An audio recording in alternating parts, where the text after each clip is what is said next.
उत्तर प्रदेश के पूर्व मुख्यमंत्री, पूर्व राज्यपाल एवं श्री राम जन्मभूमि आंदोलन के महानायक पद्म विभूषण श्रद्धेय कल्याण सिंह बाबूजी की चतुर्थ पुण्यतिथि एवं तृतीय हिंदू गौरव दिवस के अवसर पर आज अलीगढ़ में भव्य कार्यक्रम का आयोजन किया गया। इस अवसर पर बड़ी संख्या में जनप्रतिनिधि, कार्यकर्ता और राम भक्त मौजूद रहे। सभी ने बाबूजी की स्मृतियों को नमन करते हुए उन्हें श्रद्धांजलि अर्पित की।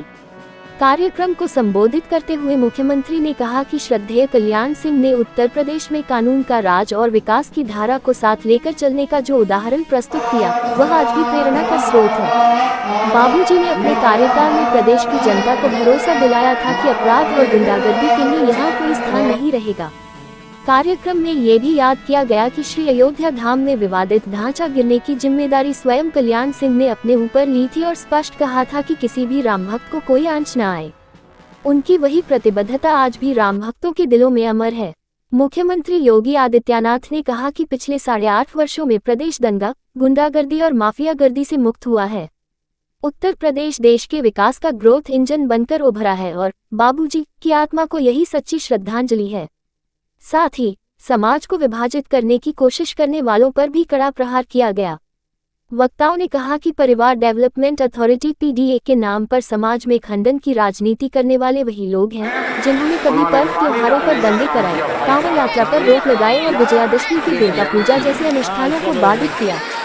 कार्यक्रम का समापन बाबूजी को नमन और प्रदेश की एकता अखंडता बनाए रखने के संकल्प के साथ किया गया। जनता पार्टी के एक सामान्य कार्यकर्ता के रूप में अपने आप को भारत की राष्ट्रीयता के लिए समर्पित किया और आज जिस भी क्षेत्र में श्रद्धेय बाबूजी को कार्य करने का अवसर प्राप्त हुआ, उन्होंने अपने आदर्शों की एक छाप छोड़ी। 1977 में स्वास्थ्य मंत्री के रूप में स्वास्थ्य सेवाएं कैसे होनी चाहिए,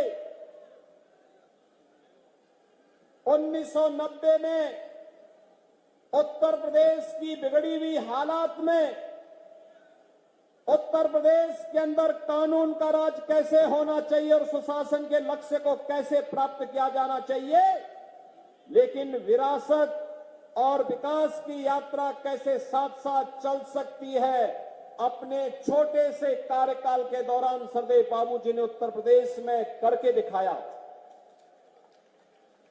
और उसके उपरांत जब उनकी चुनी हुई सरकार को अलोकतांत्रिक तरीके से, बहनों और भाइयों, जब श्रेय लेने की होड़ हो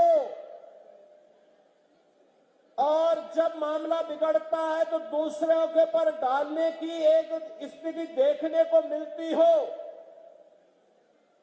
उन स्थितियों में बाबूजी ने उस समय सारी जिम्मेदारी अपने ऊपर लेकर के गुलामी के ढांचे को, उसकी जो गति होनी थी उसको दुर्गति तक पहुंचा करके श्री राम जन्मभूमि में भव्य मंदिर निर्माण का मार्ग प्रशस्त किया है।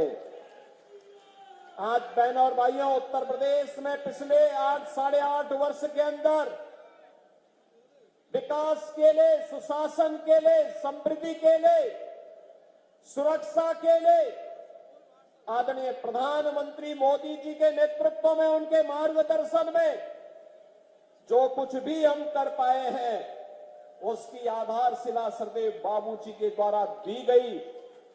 1990-91 की और 1996, 97, 98 में उनके द्वारा जो सरकार बना करके जो न्यू की आधारशिला रखी गई थी, उसी आधारशिला पर आज डबल इंजन की सरकार कार्य करते हुए उन आदर्शों को अंगीकार करते हुए आगे बढ़ाने का कार्य कर रही है।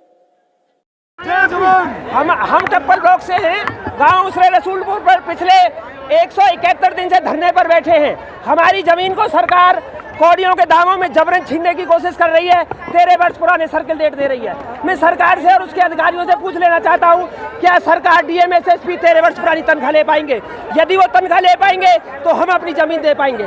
दूसरा ये है कि ये भिन्न भिन्न रेट 31 गाँव में दे रहे हैं। किसी गांव में देते हैं 47 लाख, किसी गांव में देते हैं 49 लाख, तो किसी गांव में देते हैं 10 लाख।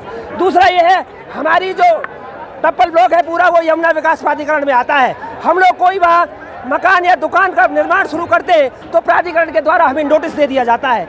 वहीं अगर सरकार हमारी ज़मीन को अधिगत करती है तो फिर हमारे साथ भेदभाव किया जाता है। या तो हमें नोटा के बराबर मुआवजा दिया जाए, या एक प्रोजेक्ट एक रेट दिया जाए, या भूमि अधिग्रहण कानून जो कहता है 1894 के भूमि अधिग्रहण कानून को टप्पल ब्लॉक के, हम टप्पल ब्लॉक के वो किसान हैं जिन्होंने 1894 के भूमि अधिग्रहण कानून को बदलने का काम किया।